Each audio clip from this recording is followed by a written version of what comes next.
Magandang gabi po, Luzon, Visayas at Mindanao.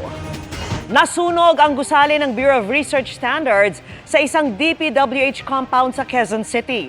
Kaya pag-usisa ng ilang senador sa DPWH, posible bang may nadamay na mga sensitibong dokumento na may kinalaman sa mga flood control project? Itinanggihan ng ahensya at nilinaw ng mga opisina at mga training room lamang sa gusali ang apektado.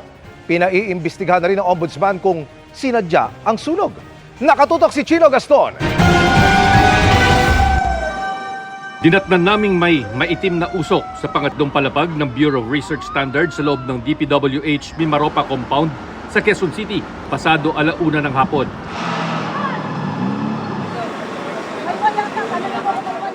Gamit ang mechanized lift, inakyat yan ng mga bumbero para bombahan ng tubig.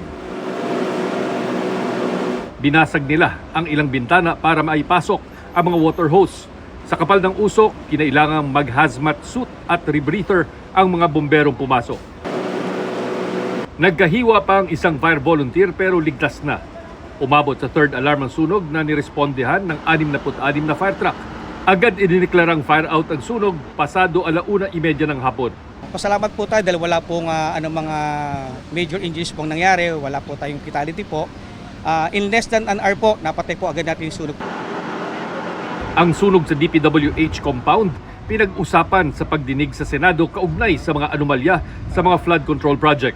Ano ba naman doon? This is actually Region 4B, the Regional Office 4B of the DPWH. 4B. Yes, Your Honor. Mindoro.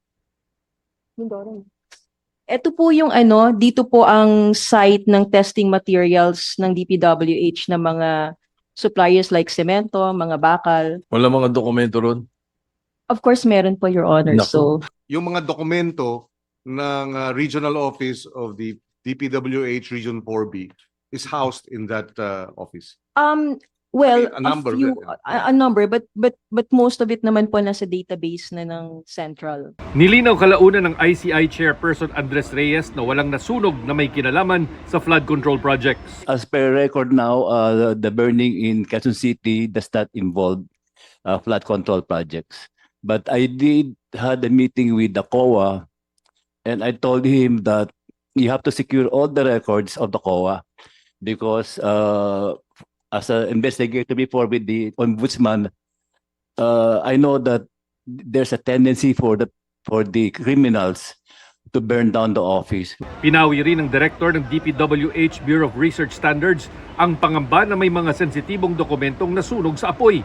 Wala po kaming dokumento dito na tungkol doon sa mga projects na under investigation. Dahil po, ang testing of materials ng mga proyekto ng district engineering offices and regional offices ay sila ang nagko-conduct. Ako po ang magpapatunay na wala po kaming dokumento na kaugnay dun sa mga iniimbestigahang proyekto. Yan din ang sabi ng DPWH sa isang pahayag. Ayon sa DPWH BRS, bagamat naatasan din sila na tumulong sa pagtesting ng mga construction na sangkot sa mga umano'y ghost project, hindi pa raw ito nasisimulan. Ang ombudsman, inutusan na ang National Bureau of Investigation at BFP na imbestigahan ang insidente at alamin kung aksidente lang o sadyang sinunog ang mga apektadong opisina at records ng BRS. Para sa GMA Integrated News, Chino Gaston, nakatutok, 24 oras.